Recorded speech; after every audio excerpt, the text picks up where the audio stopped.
Hi, hi all. Yeah, I'm So Jung. I would like to introduce myself first. I'm So Jung Park from SKKU, who organized this conference. I'm not sure, and um, how should I deal with for introduction? Because I prepare this session for socializing. Because I mean, some of you actually I knew many of you, but still, to me, some even commentators are new to me, and other participants are also quite new to me. So, shall we, Hannah? Hannah will, I think, arrange how to introducing each other to us. Hannah, can you hear me? The first papers give up my concept. First was on the metaphor. Okay, I think the presenters I and can't. Sorry, I'm kind of laggy, but oh, I see. I cannot see you, but you can hear me, right? yes. Okay. I think almost everyone participating in the conference that already here, I think. So because Hannah, some of commentators you introduced to us, I'm not familiar how to introduce them. So shall we introduce each other? Maybe you can just just tell their name, or I don't know how to do. Oh, okay. Yeah. Oh, I should have prepared this before if I knew. Or But should I do that? yeah, but that's fine. I mean, maybe I'll like do popcorn style. I'll like briefly introduce their name and affiliation, and they could Oh fill it yeah. out. Okay, yes. I will introduce my side, so SKKU side, and my maybe the presenter side. Should I do that? Okay. I think almost all the presenters and uh, other participants are here. Professor Kim Gye-won also here. Okay. Then should I introduce SKK side first? Is it all right? Okay, I'd like to introduce myself again.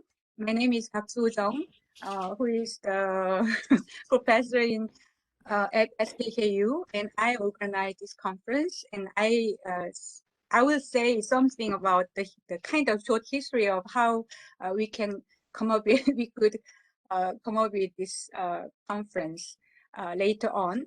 And I'm I'm teaching Korean philosophy. We have SKKU has Korean philosophy program and actually full graduate program. So MA course and PhD course, or we have a PhD student and MA students too.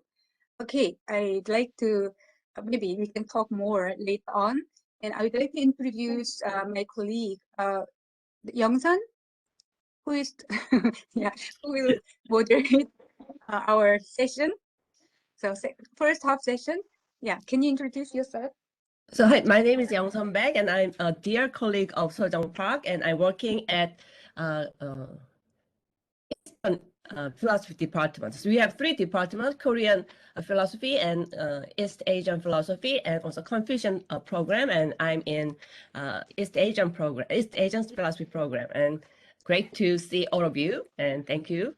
And maybe you can introduce another person. Okay, thank you. Should I just introduce the participant in order of the program? That will be easier, right? So okay, I'd like to turn to Hannah Kim, and then Juliana Chang, and then Oyoni, Kim Gye-won, etc. Okay.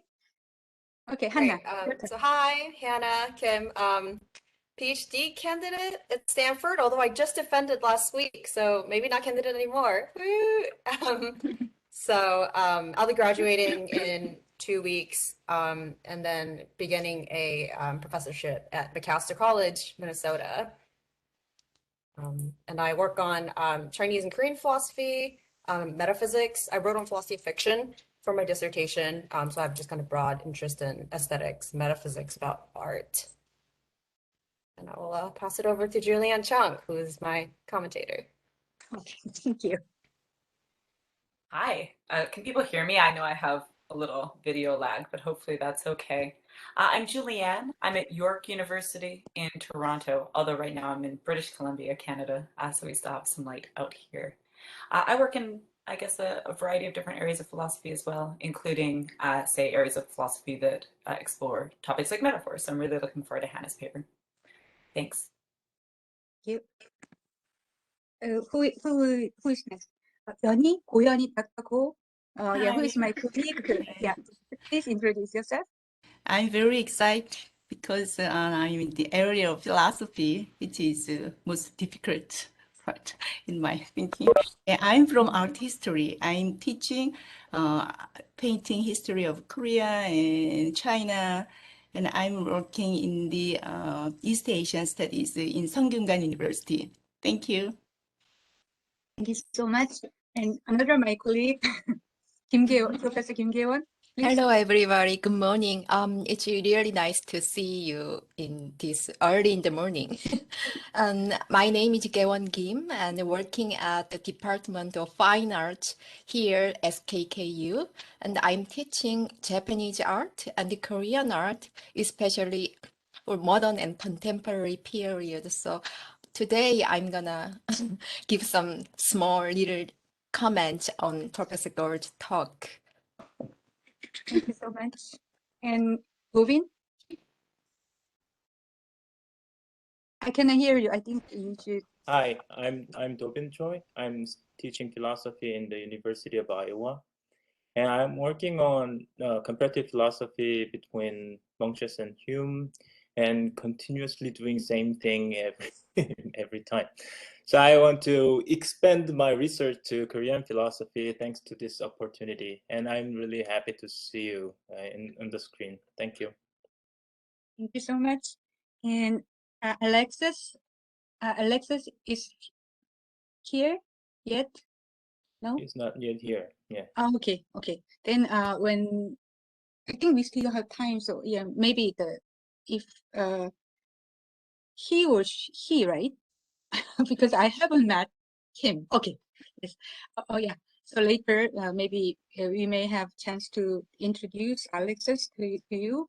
And I would like to skip myself. And Sarah, your turn. Sure.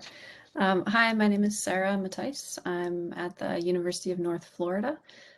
I work in also in comparative philosophy, primarily dealing with China and Japan, but I was so lucky to be invited to Sungkyunkwan, I think now 5 years ago, almost. I met Yongsun and Sojong, and that really kindled an interest in Korean philosophy. And so I'm a neophyte, dipping my toes in the water, but I'm pleased to be here and to be commenting on the paper this morning, whatever time we are.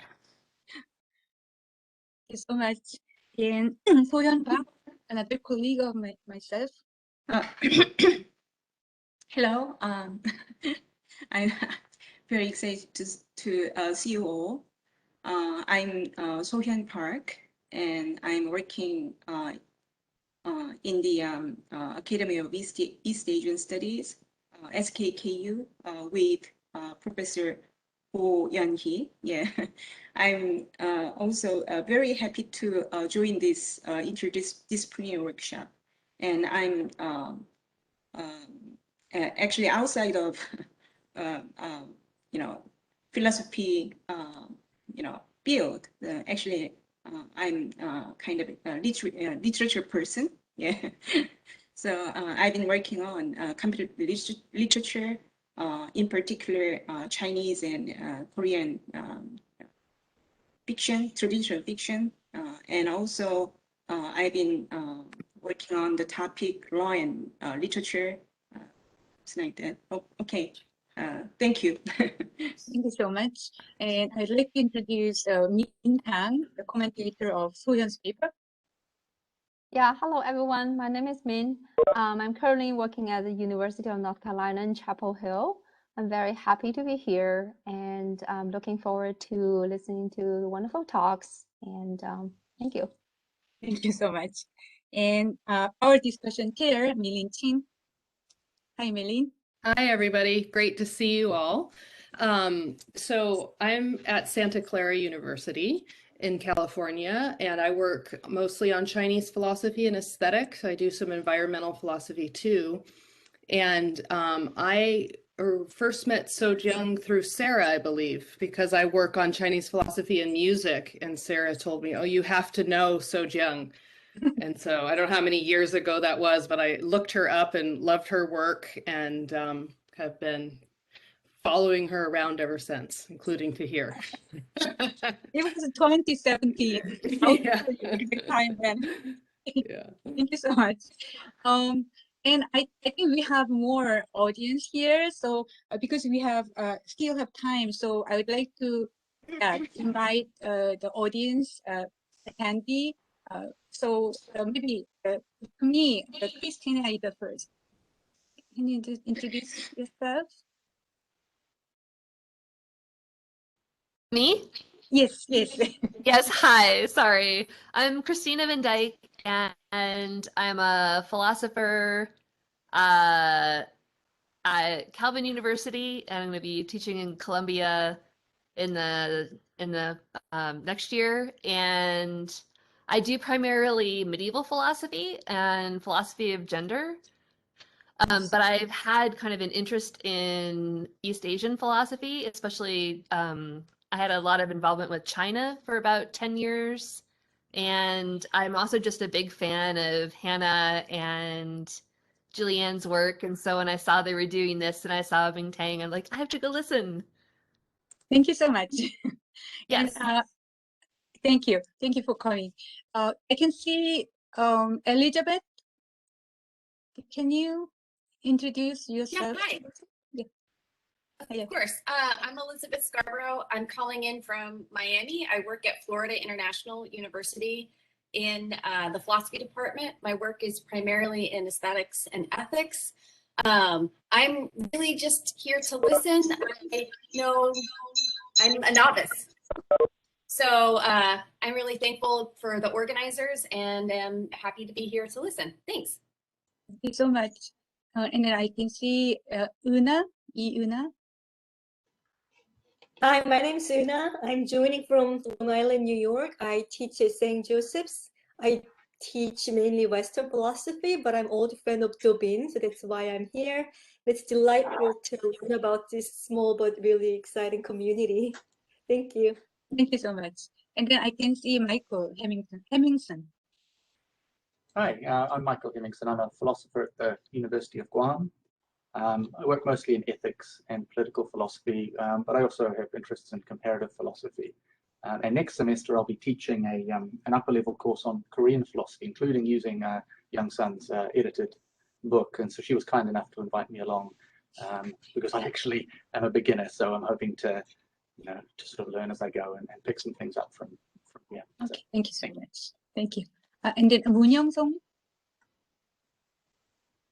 Hi, my name is Moon Young-song. I'm a postdoc in the philosophy department at the University of Michigan, Ann Arbor. Dovin invited me to attend this conference here. I mostly do analytic aesthetics, so I don't know much about Korean or Asian aesthetics, but I'm really excited to learn more about it today. Thank you so much. And Samuel Koo.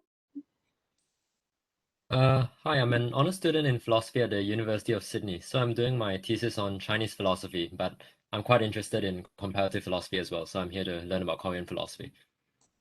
Okay, thank you so much.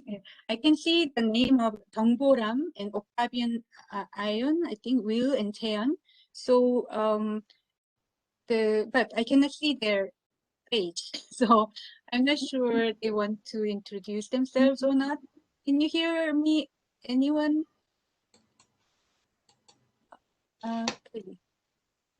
Yeah, so I mean, Hello, just can you hear me? feel free. Okay, Octavian, right? Hi.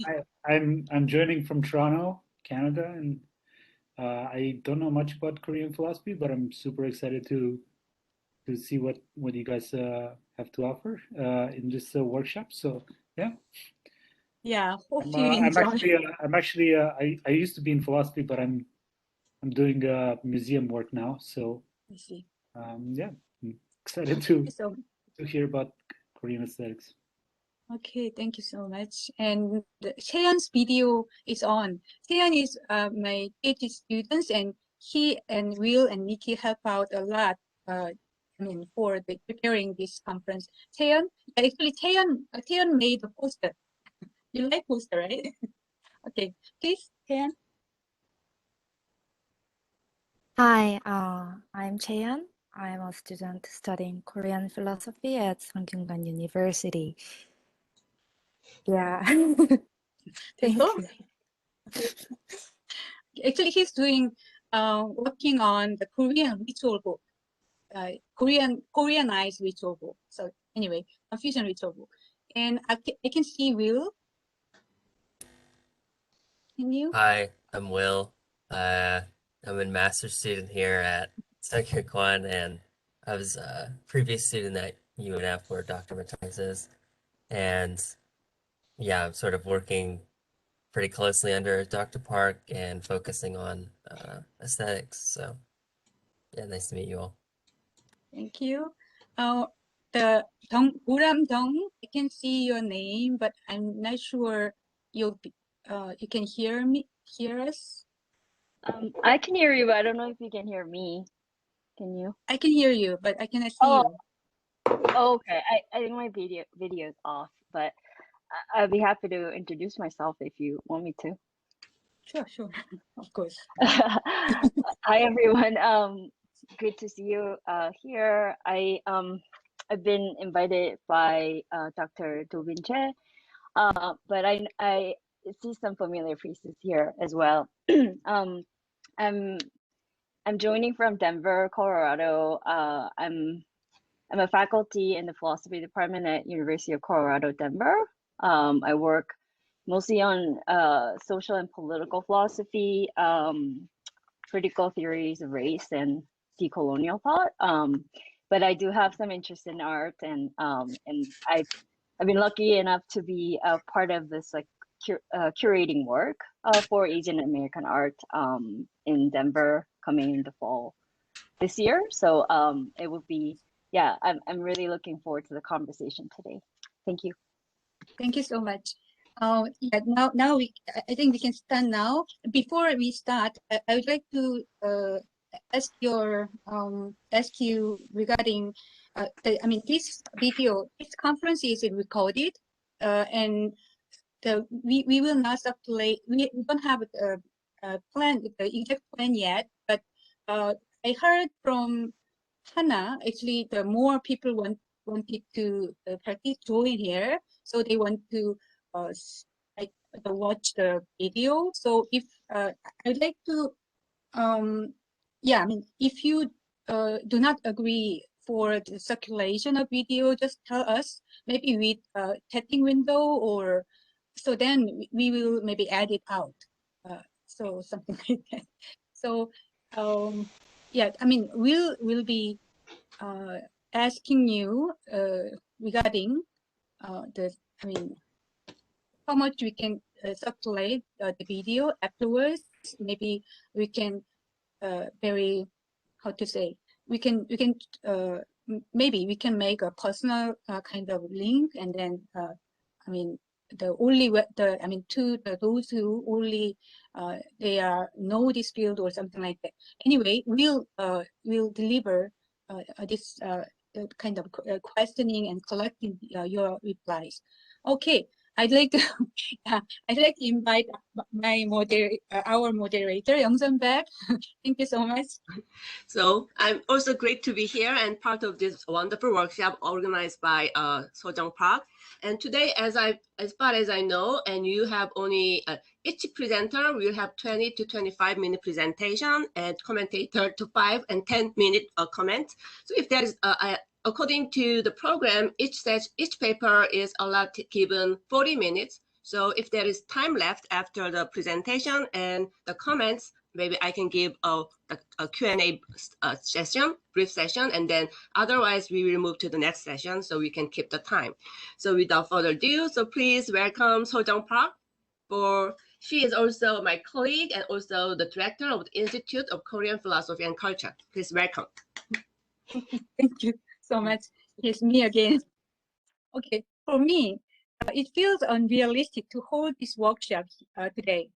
Here, all the people who have contributed the growth of the invisible seed of Korean aesthetics gathered in one place.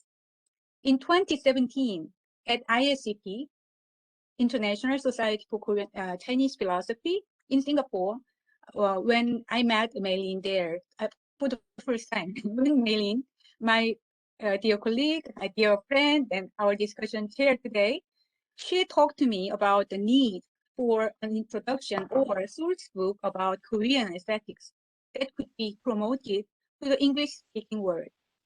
I couldn't easily think of anyone who could speak on this subject. Indeed, Korean aesthetics was almost unexplored.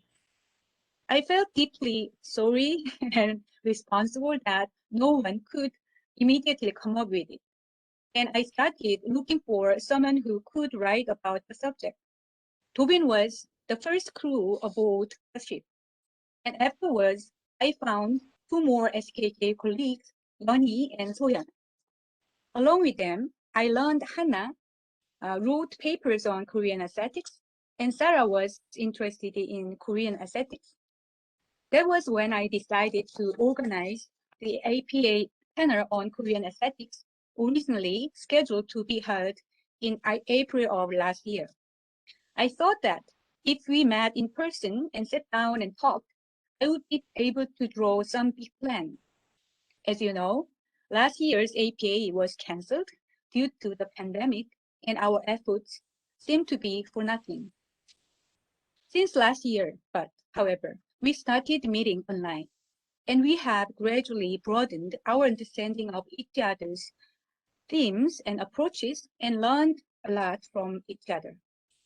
Today's meeting is the first fruit of the constant effort. One day, when we happened to get an idea for a small workshop, it was very small at the beginning, for sharing each other's topics, Hannah came up with an amazing lineup of commentators and made our plan bigger. So now we have Alexis and me and Juliana and Kewon. Until then, I didn't know if there were so many people who would be interested in Korean aesthetics. I am very grateful to all the people who participated in this journey, and also to my dear colleague Yang-sun, who was willing to take on the role of the moderator. This workshop is the second online international workshop held by IKPC, the Institute of Korean Philosophy and Culture, SKKU, and is based on the lectures from the International Faculty Platform supported by the BK project. I drew a lot of inspiration from the students who participated in this lecture series, of which Will, Cheon, and Nikki directly contributed greatly to the workshop. Please join me in thanking for their efforts. I hope you fully, thank you. Hope you fully enjoyed today's discussion. Thank you. So thank you so much. I'm not sure I was willing to take this job of the moderator, but anyway, I'm really happy to be here. So maybe we can just move to the first presenter, Hannah Kim, who defended her dissertations, right, a few weeks ago, right? So, and please welcome Hannah Kim from Stanford University. Great, thank you. Thanks all for being here. This is really exciting. I'm very happy to kick off the workshop with what honestly feels something like a show and tell of, I just found really cool metaphors in two of these philosophical debates in Korean history, and I just want to just walk through them with you and just share like why they're interesting and what philosophical work I think they're doing. So that's going to be the gist of the paper. I do have a handout that's not necessary, but I think it would help you follow the talk if you want to look at it while I'm talking. But as the title suggests, I'm going to be looking at metaphor, which is a figure of speech. Some people argue that metaphors are many fictions or many pieces of art. So I'm not going to work too hard to make the connection here, but that's just how I saw it connected to Korean aesthetics. And so in the first part, I'm going to be sharing some metaphors in a Neo-Confucian debate, which is the 4-7 debate, and to see what unique role, if any, metaphorical thinking plays in Korean Neo-Confucian philosophizing. And out of that discussion, the overarching suggestion is going to be that the way metaphors are used in the debate shows how our philosophical commitments about the mind or the heart or reason and emotion and their relationship between them are going to affect the way we philosophize. And I think metaphors are going to show us a mode of talking that might be appealing to both emotion and cognition. So that means the figurative language, including metaphor, is used not only to effectively convey a thought, but also to invite emotional engagement and build rapport and such. So in the second part, I'm going to move on to another metaphor coming from a work of political philosophy from Cho-Sun King. And he reinterprets a Confucian classic metaphor called the imperial pivot. And he gives a reconfiguration of it in order to basically a lot more power to himself as like a ruling monarch.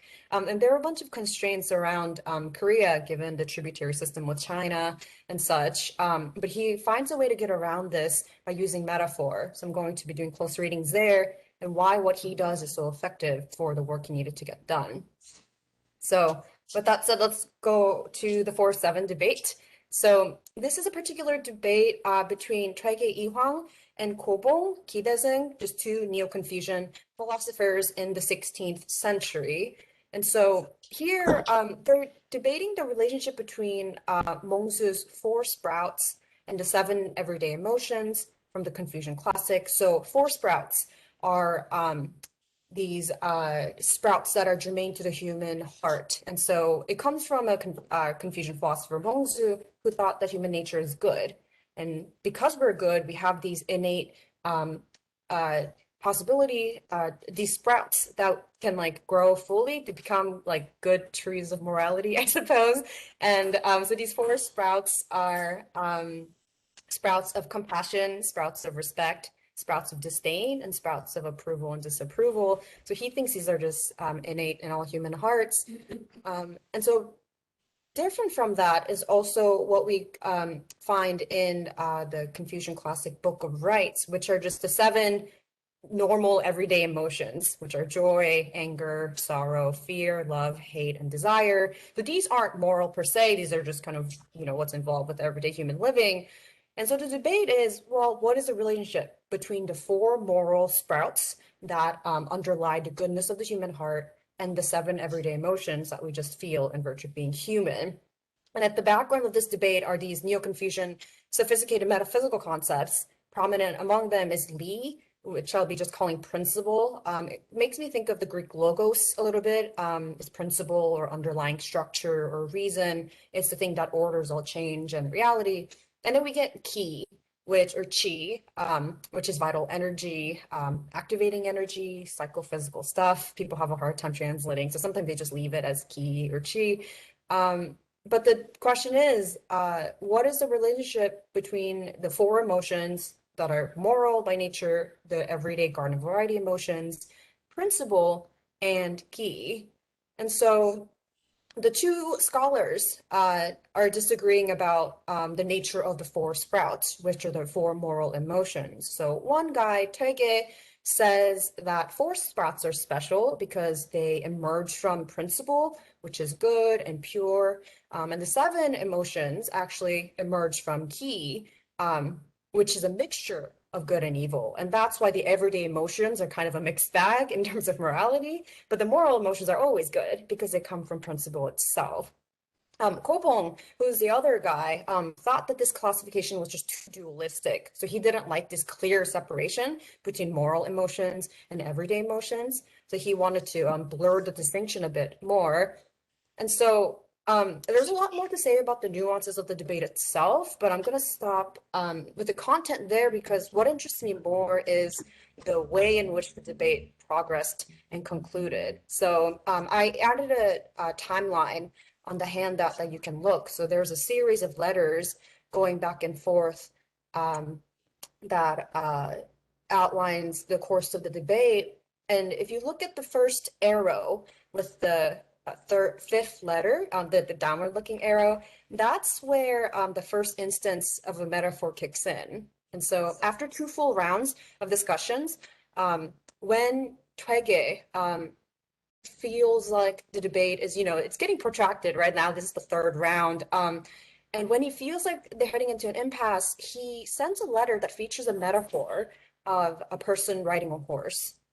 And so the person riding horse metaphor is a traditional Neo-Confucian metaphor that actually is first used by Chu Xi, who's this Orthodox Confucian scholar that a lot of other Neo-Confucians look to as the authoritative voice in the tradition. And so he originally used this person riding horse metaphor to show that principle and qi, or activating energy, actually always go together, because without qi or qi, there's nothing for principle to like latch onto and get anything done. And so just as a person needs the horse to go anywhere, principle is dependent on qi to get anything done.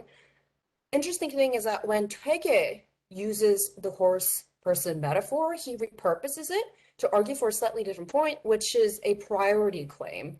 So here, the point is not only that the person needs the horse to get anywhere, but the point is that the horse is directed by the person. So now there's a priority relationship where the person gets to decide where they go together, and it's not the horse, or at least normatively shouldn't be the horse deciding where they go, and that's an instance of when qi overtakes li, and that's just an unideal situation.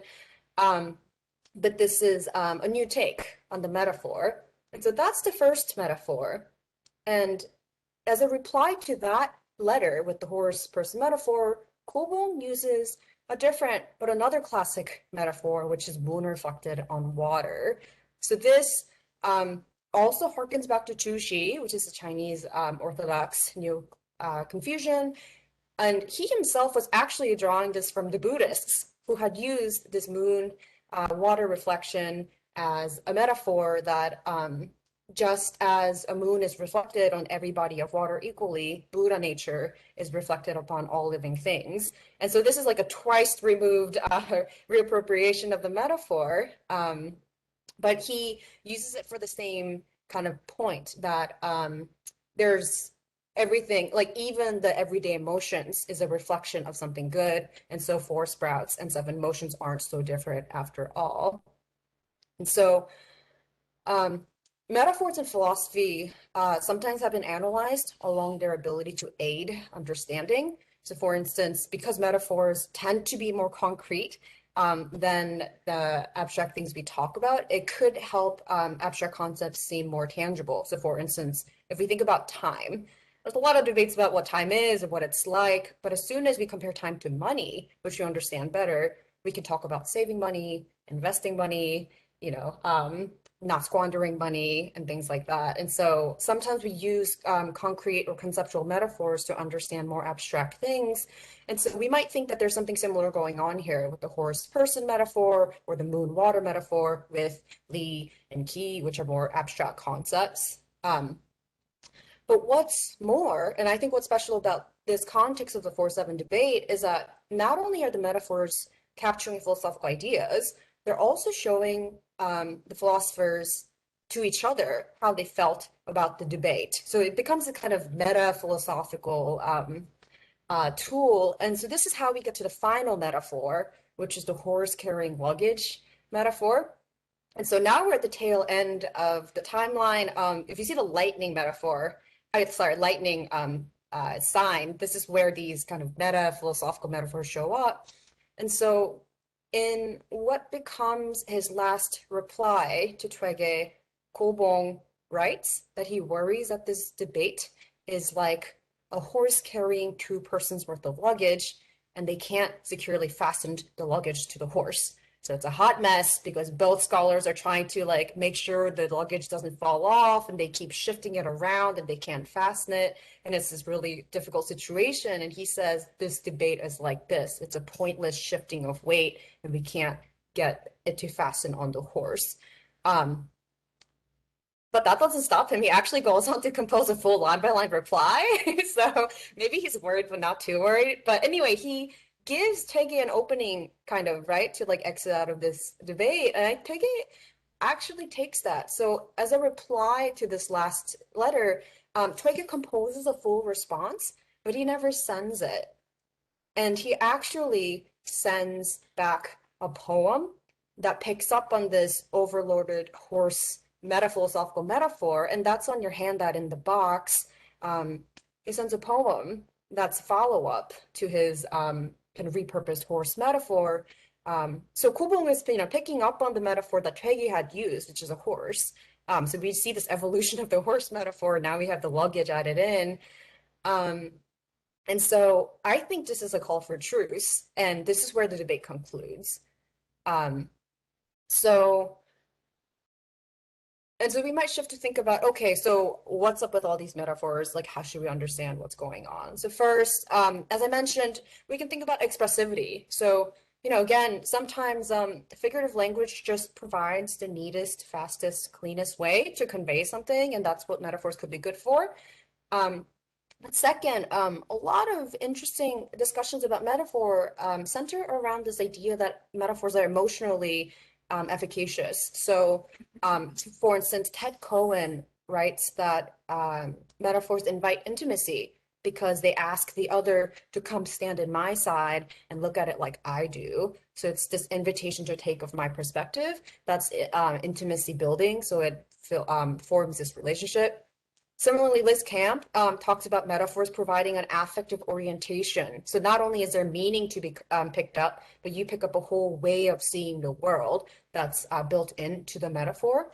And also David Hills thinks that metaphors are an invitation to make believe, and we're asked to imagine what it would be like for the figurative speech to be literal. And so, I mean, what all these philosophers are talking about is metaphor being an efficient way to show how something is to be conceived. And so again, it's this almost relational invitation.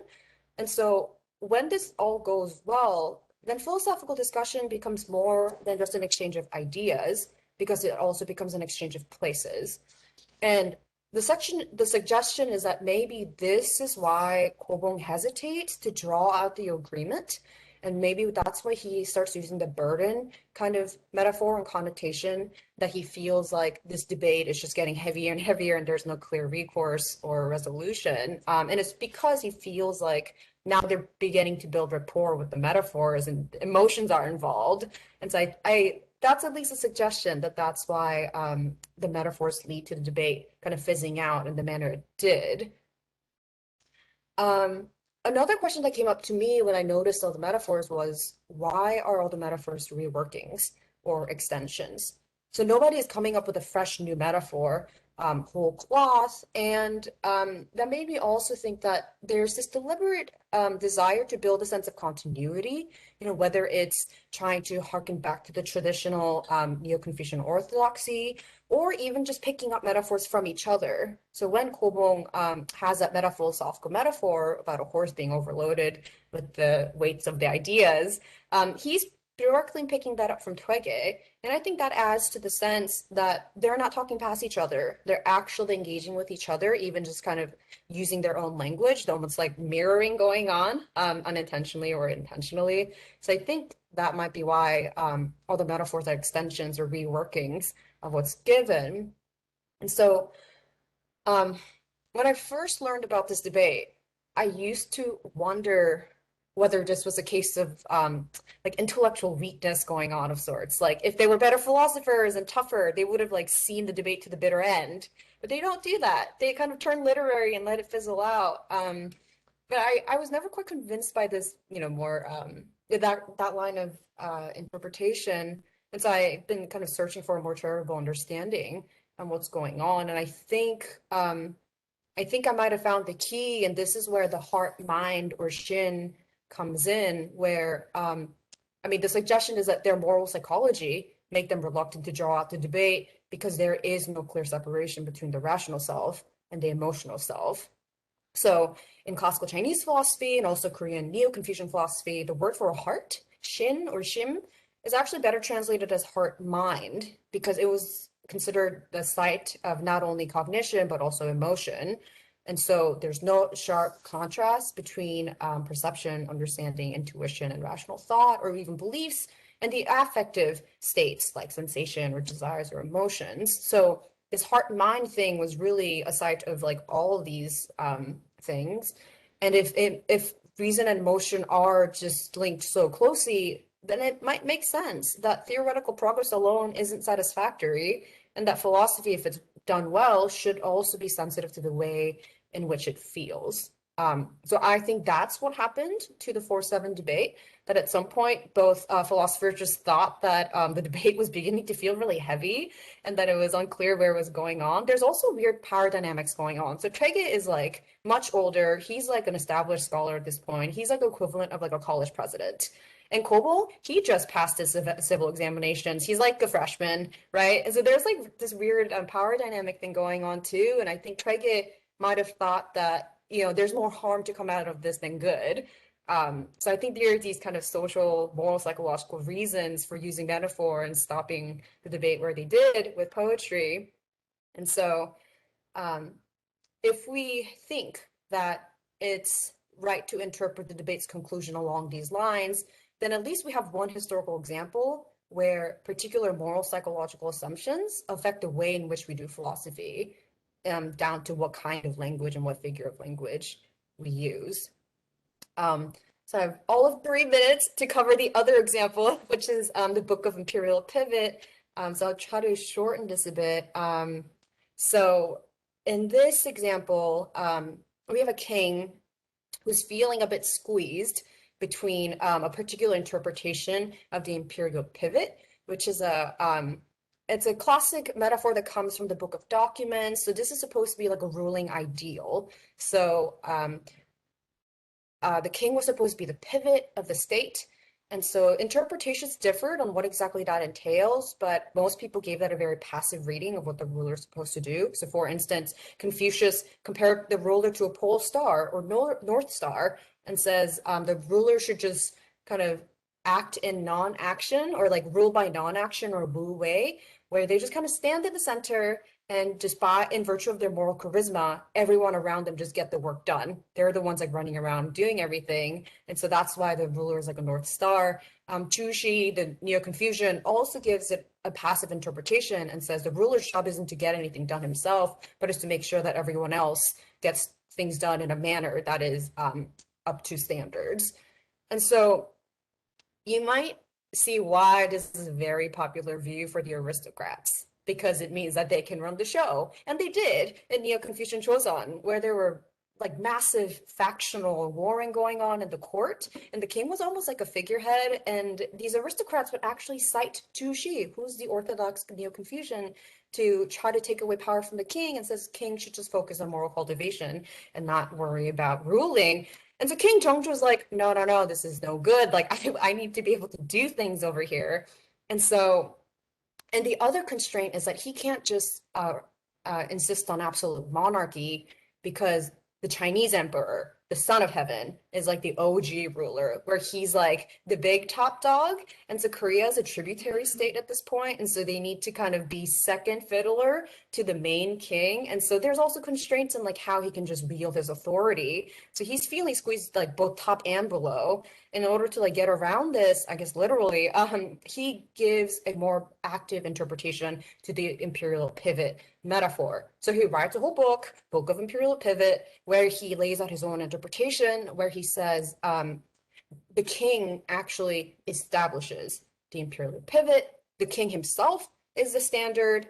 And so that means that the king isn't just reinforcing things. Like in some ways, the king is like the checkpoint that people should like go through to make sure things are done correctly. And he also blends the metaphors where like you might not think that a pivot makes you think of like an agent immediately, right? It's more like this fixed passive point, but he blends that with this idea that to have order is to have balance. So he kind of uses the pivot as like the point on which things are balanced, and argues that he should be the center of gravity for political life and not the factions. And so this is his way of trying to kind of get back political power. And this is effective because it kind of taps into the subconscious desire that of course we want to be balanced. And, you know, when we're like about to fall over, the body immediately like does what it does, right? Like it finds a new center of gravity and like stops us from falling over. And it employs that immediate visceral desire for equilibrium, for balance. And so it's a kind of emotional or at least affective appeal to what would be, I guess, natural to want at that point. And so historians have argued that that's why this political work was so effective, because it got to this kind of bodily concrete desire that we would have. So wrapping up here now, as you can see from the 4-7 debate and the book of Imperial Pivot, metaphors are effective in part because they invoke affects or emotions, sometimes empathy, sometimes a more amorphous positive or negative feeling, but also just visceral bodily preferences. And so I think it's interesting to connect that to just neuroscience studies now suggesting that emotions and reasons are not so distinct ways of processing things, especially when it comes to moral decision making. And so the Neo-Confucians had a concept of the mind that connected it so closely to the heart. And so under that framework, a satisfactory philosophical exchange just has to tend to both intellectual and emotional aspects of the interlocutor. And so if we think that's right, if emotions play a causal role in judging and judging and valuing, and if emotions and reasons are processed together, then we might also think that a mode of speech that affects both reason and emotion together is an important tool for a philosopher. And I think that's what metaphors are. And so I think the way metaphors are used in the 4-7 debate and the book of Imperial Pivot serve as suggestive case studies towards that end going forward. Thanks. Oh, thank you so much. And Hannah's talk is followed by Julian Chang's comment. And please welcome Julian Chang from York University. Hey, everybody. All right, hopefully this audio is on. No one's saying otherwise, so I'm going to assume it. I wrote a lot of comments. I think I'm just going to talk through them fairly briefly, sort of focusing on my favorite ones. Lots of interesting stuff, of course, in Hannah's paper. One interesting tidbit that sort of got me thinking a little bit was her comment that in, say, both of the debates that she's looking at, or discussions, the relevant metaphors are being reworked. And I thought, oh, it might be kind of interesting to look really closely to see how that's going exactly, so as to sort of learn the most that we can from these case studies. Because I thought to myself, well, you know, oftentimes when people talk about reworking of metaphors in contemporary sort of European influenced philosophy, they focus on metaphorical extensions, right? That don't always, say, involve us in questioning the sort of basics of the sort of original, if you will, impetus, or the original sort of metaphor. So to give a different sort of example, if we take the classic Shakespearean Juliet is the sun metaphor, you know, oftentimes people like to elaborate on, say, what that is conveying, but not really by questioning, right, the original interpretation. Julianne, really, Juliet is some life-giving force, right? And people can kind of elaborate it, but first of all, she kind of gets your attention in the Shakespearean play. So I thought, you know, maybe looking at the discussions that Hannah is looking at could get people thinking not just about the ways in which people elaborate existing metaphors without questioning their, say, sort of initial bare bones kind of interpretation, if there is such a thing, but really kind of revise the metaphors in the process. It's not like the form of words, say, used to express the metaphor is any different, right? We still might have, just to kind of keep with the simple example, Juliet is the sun. But if somebody focused on her, say, capacity to burn you up, right, or something like this would be a bit different than the standard Shakespearean sort of line. And that might be something we might call a metaphorical revision, in addition to just an extension or something like that. So I thought, maybe we could think about that a bit more by looking carefully at the Neo-Confucian examples that Hannah's looking at. I'm going to skip ahead a little bit here. One thing I was wondering about are the different sorts of ways in which I think Tegye and Gobong's debate proceeds, right? So as Hannah noted, right, she used to wonder whether it was intellectual weakness of sorts that prevented Tegye and Gobong from properly concluding the debate, but maybe not, right? Because there's different kinds of cultural features here. My uneducated sort of eye couldn't help but wondering whether what was happening with this metaphor was that the two started to sort of see themselves, to sort of echo a phrase used by many to talk about metaphors, as engaged in something like a fruitless pursuit, possibly over nothing, right? I think that that's said at some point, like what's really the difference between these two positions that should cause us to engage in all of the shifting, right? Perhaps there's something here, and so just like the two travelers, maybe we're best, say advised to just stop.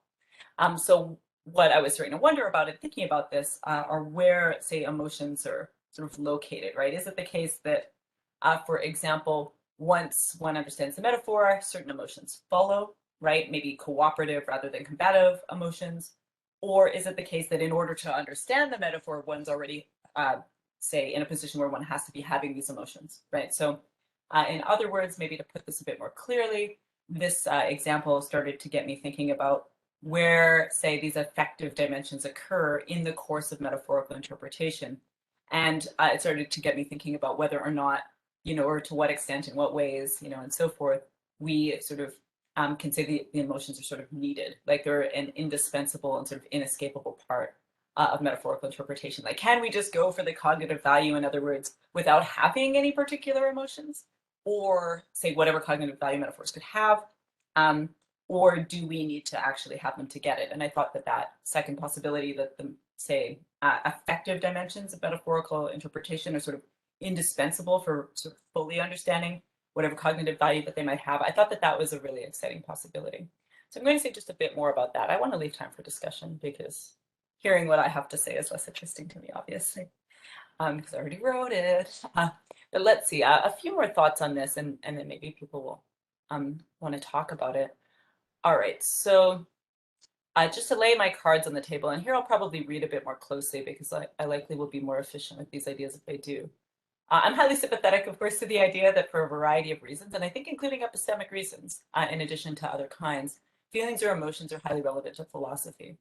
So here, one thing that I think is really promising that I took to be a possible insight conveyed by Hannah in her paper is that metaphors don't just involve us in, say, what commentators like Liz Camp have characterized as seeing as, even though, of course, Liz says that, there are, say, affective aspects of that seeing as.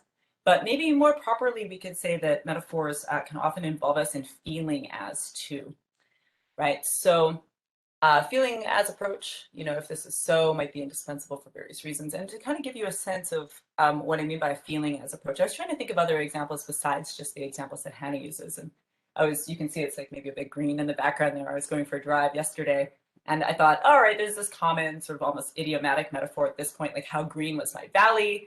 And I thought to myself, do I feel like I've fully understood this metaphor, right? Whatever epistemic value it might have, if I don't, say, at least imagine myself feeling really satisfied, right, upon beholding like my farmland. And I thought to myself, well, it's kind of plausible that I don't really fully understand that without having that feeling. A feeling might be part of, say, what it's like to experience whatever it is that metaphor is trying to convey, in terms of some sort of experience. I then asked my non-philosopher boyfriend, he thought that was plausible. So I thought, okay, I'll share that one with you. That's past the, the partner check at least. And, he's pretty reliable there.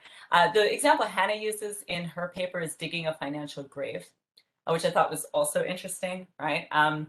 Is it the case that one's fully understood that? If one doesn't feel as if they're digging a grave for themselves, I thought, well, maybe not fully, right? You might be able to partially understand it, maybe not fully. And so we've got this sort of interesting possibility here, right? Namely that, one might think, okay, sure, metaphors can be caused, in other words, perhaps certain feelings cause us to want to interpret metaphors. Possibly interpreting metaphors itself causes us to have certain kinds of feelings.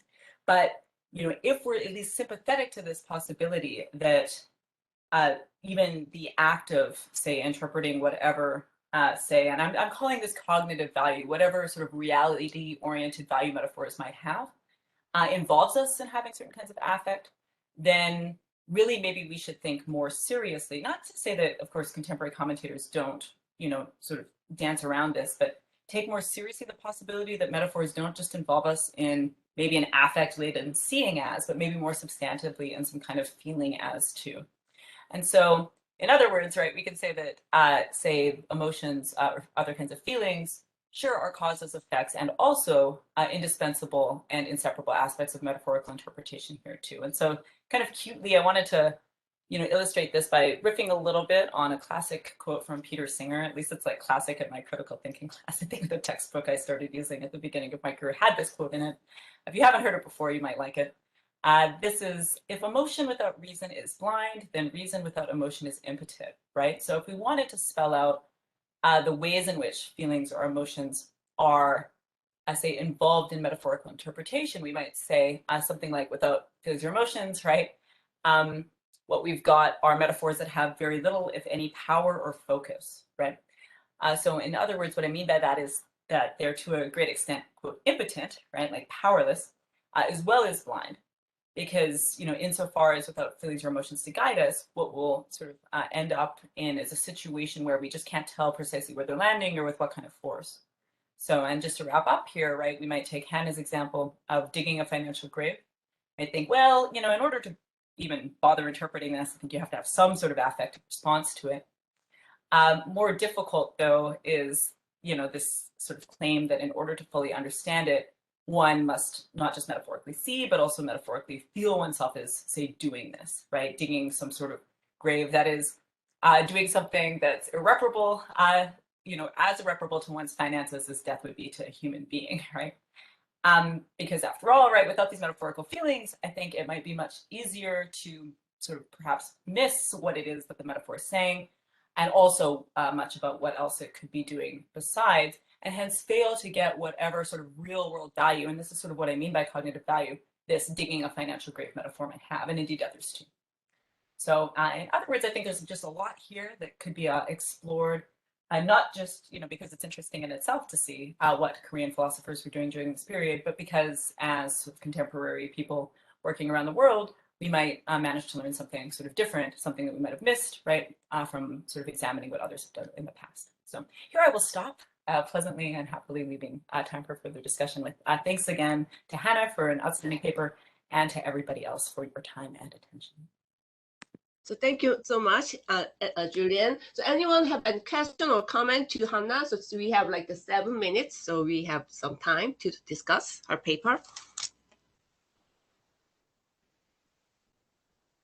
You can raise your hand. I can see, or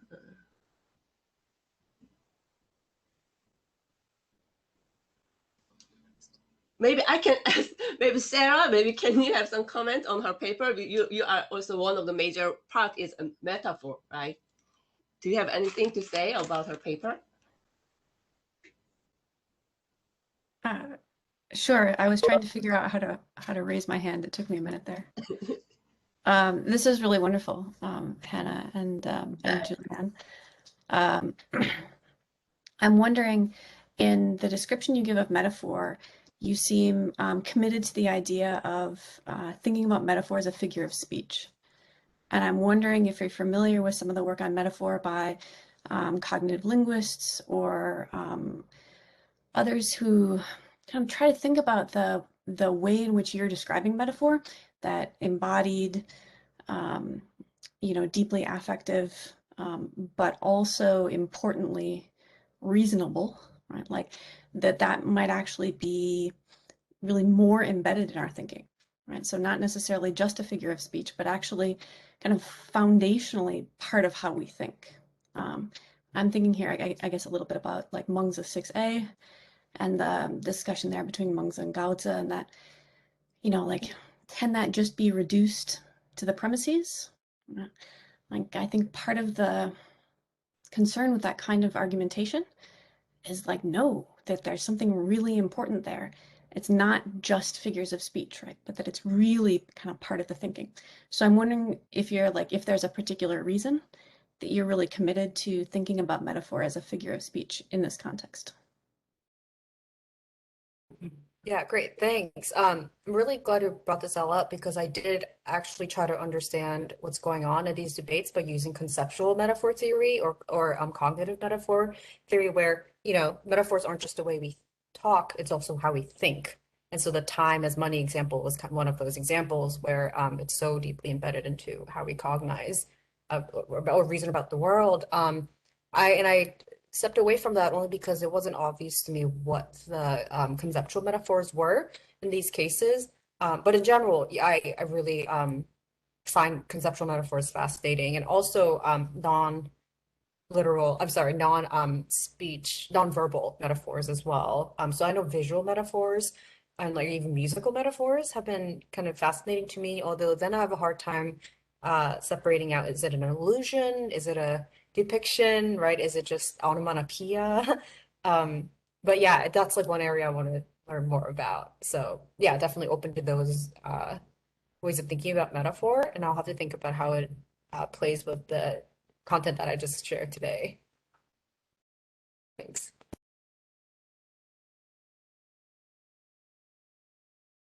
Anyone who have questions or comment to Hannah? Oh, so Hemmingson.